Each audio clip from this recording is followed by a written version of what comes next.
Samsul yang volume dengan satuan ini, yang satuannya itu yang di sini. Kalau volume misalkan berapa kelas, nah, berarti satuan 25 siswa. Salah masuknya. Iya. Kemudian ini jangan lupa nanti tiap hari diisi ya, kecuali yang libur. Yang libur boleh diisi tapi ada kasih keterangan liburnya libur apa gitu.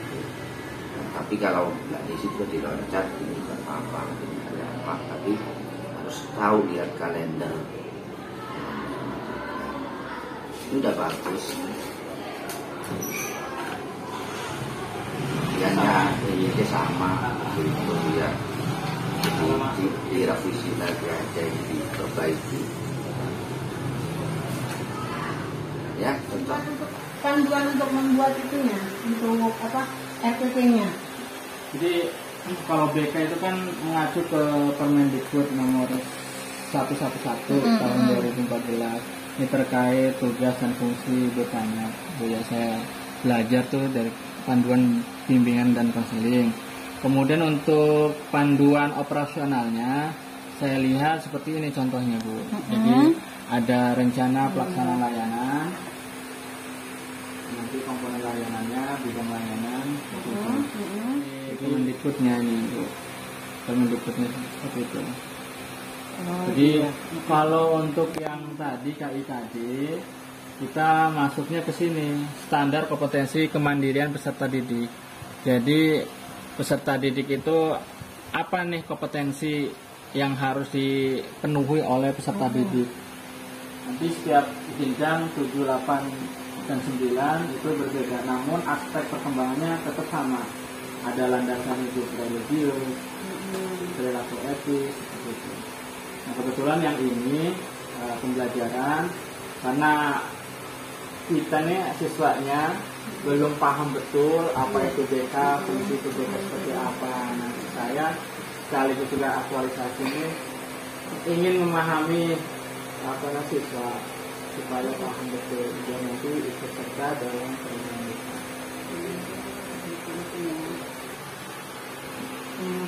Tujuan umumnya untuk agar peserta didik itu mampu mengenal dan memahami urgensi bimbingan konseling bagi peserta didik. Dan khususnya setelah mempelajari urgensi bimbingan konseling itu diharapkan peserta didik itu bisa atau dapat memahami pengertian BK, peran dan fungsinya BK, boleh. Kemudian yang kedua, peserta didik agar bisa atau dapat memahami urgensi bimbingan konseling itu seperti apa ya? Pentingnya pendidikan BK itu seperti apa biar anak-anak tahu di Karena saya lihat sih. Berarti materinya ini ya Pak ya? Materi pengertian BK, peran dan fungsi BK, urgensinya, maksudnya pentingnya seperti apa, seberapa penting. Kita sudah duduk tuh ada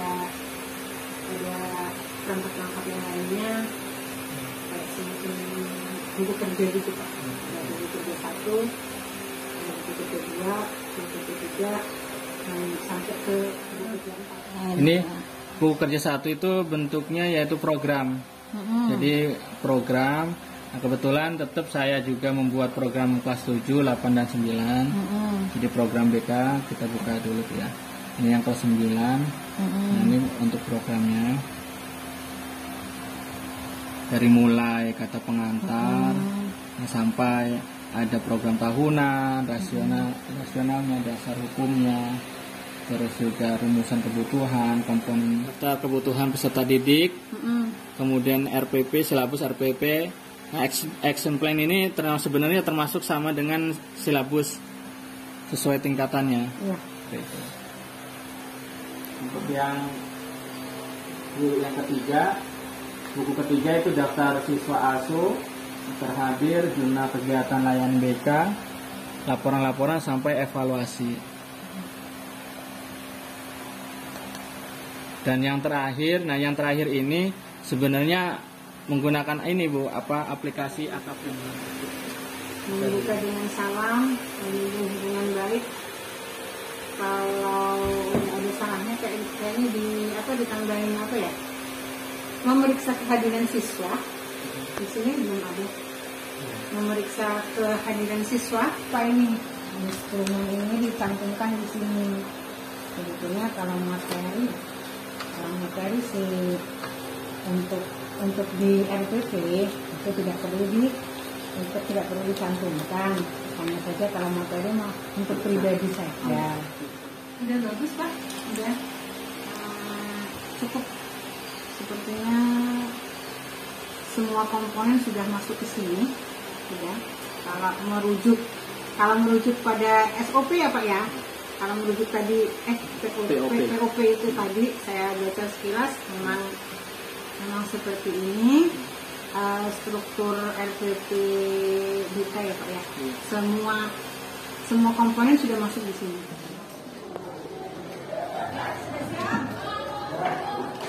Selamat siang. Assalamualaikum warahmatullahi wabarakatuh. Waalaikumsalam warahmatullahi wabarakatuh. Apa kabar anak-anak? Alhamdulillah. Semua sehat? Hari ini ada yang tidak hadir? Siapa? Muhammad Fadi. Sudah beberapa kali rasanya ya? Tidak ada keterangan juga? Lainnya tuh Indah, Muhammad Adnan, Muhammad Fadi apa? Tidak ada keterangan ya? Ingat kembali kemarin kita sudah membahas tentang identifikasi dan menyimpulkan cerpen. Terakhir kita sudah menyimpulkan, kita sudah sedikit membahas tentang unsur intrinsik dan ekstrinsik. Untuk hari ini kita akan menganalisis unsur intrinsik cerpen. Sebelumnya mengulang kembali kemarin yang sudah kita lakukan ketika ya, ini edukasi tokoh dan penokohan ya. Karena kita tidak hanya menyebutkan penokohannya, tapi kita terlebih dahulu menyebutkan nama. Ada 6 yang akan kita analisis hari ini. Sekarang untuk ceritanya masih tetap sama dengan yang kemarin. Di sini kenapa? Karena penceritaannya dari mulai tahap perkenalan, terus ada konflik, ada klimaks, penurunan dan penyelesaian. Rata-rata setting itu meliputi 3 poin. Apa saja kemarin? Dan suasana. Oke, 3 ya. Terus tokoh dan penokohan. Tokoh penyebutan si pemain, penokohan karakter itu ada berapa kemarin? Sebutkan. Ya. Oke, nanti ini dideskripsikan ya. Maksudnya ketika menyebutkan protagonis. Oke, siapa yang mau bertanya dulu sebelum kita lakukan analisis? Lalu sekaligus boleh diskusi dengan teman satu bangku untuk menentukan menganalisis tentang poin. Sambil kalau misalnya kurang jelas pada poin mana yang harus dijelaskan, boleh sambil bertanya. Kertas ya.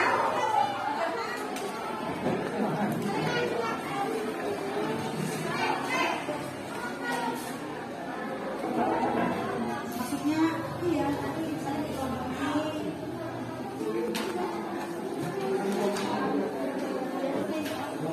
Kenapa Ibu ambil nilai presentasi itu tinggi? Karena dia satu menunjukkan kemampuannya, berani tampil, dia percaya diri.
pembelajaran cerpen yang kita pelajari hari ini. Oke, untuk ini kita harus ada yang mau bertanya? Tidak ada? Tidak ada? Ya, berarti untuk pembelajaran analisis umur intrinsik ini cukup. Kita pertemuan berikutnya akan kita lanjut dengan struktur teks cerpen ya. Nanti tugas kalian pelajari struktur teks cerpen beserta dengan kebahasaannya untuk pertemuan berikutnya. Yang kita pakai masih cerpen yang sama supaya nanti berkelanjutan ya dan kita mudah masih menganalisisnya. Oke? Masih semangat belajar? Baiklah, untuk hari ini cukup. Ibu Rasa terima kasih atas perhatiannya. Semoga kalian masih tetap semangat belajar. Jangan lupa jaga tetap protokol kesehatan. Semoga kita selalu sehat dan kuat. Amin. Yaitu akhirnya selamat siang. Tutup dengan Assalamualaikum warahmatullahi wabarakatuh. Waalaikumsalam warahmatullahi wabarakatuh.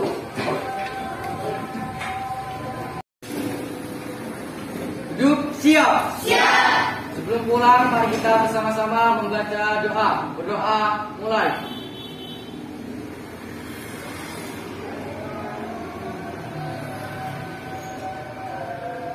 Berdoa selesai. Memberi salam. Waalaikumsalam warahmatullahi wabarakatuh. Yang kedua dari Samsul tentang tugas dan fungsi guru itu ya. Yang pertama sederhana sajalah namanya, kalau guru bidang studi yang mengajar sesuai bidang studinya, sesuai jadwal yang sudah ditentukan. Itu kemudian juga administrasi guru juga harus diperhatikan, jam datang jam pulang juga diperhatikan. Begitu pula Bapak sebagai guru BK, tugas fungsi guru BK itu adalah membimbing anak, mengarahkan anak supaya anak itu tidak mengalami kesulitan belajar. Karena banyak masalah anak itu, dia tidak sekolah, tiba-tiba ada masalah dengan temannya, ada masalah keluarganya.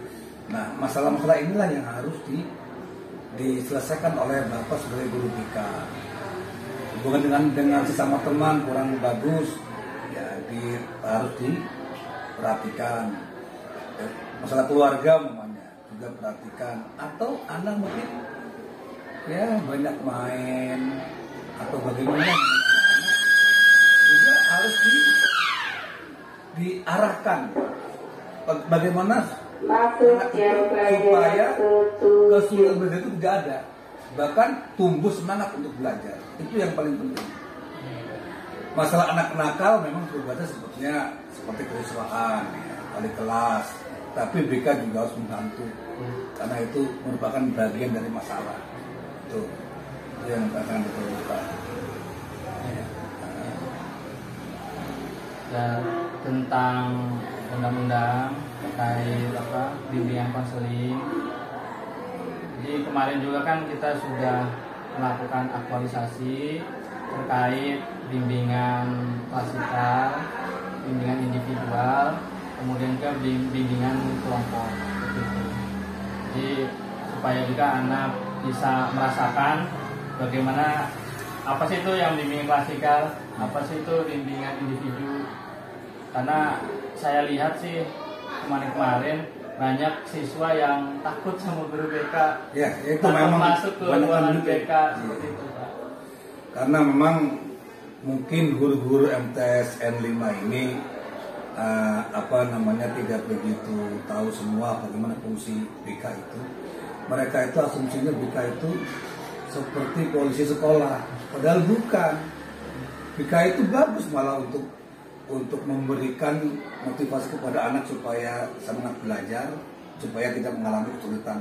Tentang masalah ini, Pak Mas Samsul, bimbingan klasikal ya, atau kelompok tapi klasikal.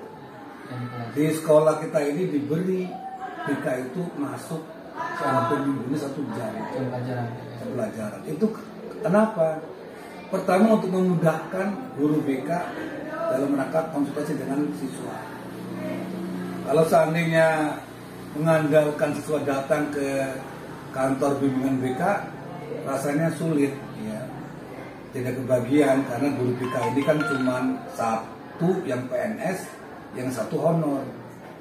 Makanya supaya maksimal saya kasih 1 jam pelajaran. Bagaimanapun perbandingan 1 guru BK dengan 150 siswa tetap berjalan. Gitu. Terima kasih Pak ya. Nanti saya juga belajar lagi. Nanti tinggal Bapak